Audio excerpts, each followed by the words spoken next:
They may be confined to a relatively small area, but these riots in Belfast have gone on now for more than a week, and they reflect a feeling in part of the unionist community that is both furious and fearful of what the future might hold. The trigger was the suggestion that the Union flag, the representation of Northern Ireland's link with Britain, might not fly all day, every day from the roof of City Hall. The politician who suggested it had death threats as a result.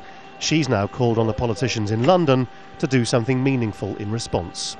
The violence which has been going on in Northern Ireland over the last 8 days is incredibly serious. If this were happening in any other part of the United Kingdom, the Prime Minister would have spoken before now about the issue, and therefore I think it is hugely important that the British government show leadership around this issue.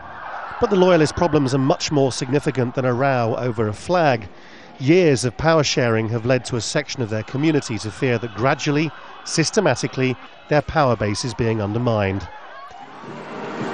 True, set-piece occasions are marked with the usual defiance, but other things play into their fear.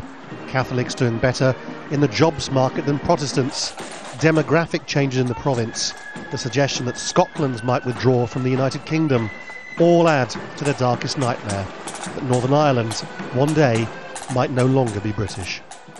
We are getting very, very close to a situation where the Catholic population and the Protestant population are of the same size. Under the Good Friday Agreement, Northern Ireland has self-determination, and there is no doubt that once Catholics become the majority, Sinn Féin and other nationalists will go to a referendum, and that is deeply troubling for Protestants, because right the way from back to the start of Northern Ireland in 1920, the one thing that Unionists could say is, look, we are the majority. The logic of a disenfranchised community is that power can shift to the hands of extremists, and there have been widespread suggestions that this violence is being orchestrated by paramilitaries. With them on one side and a new expression of the Republican IRA on the other, it adds up to a dangerous time for a country which is supposed to be healing. Laurence, Al Jazeera, London.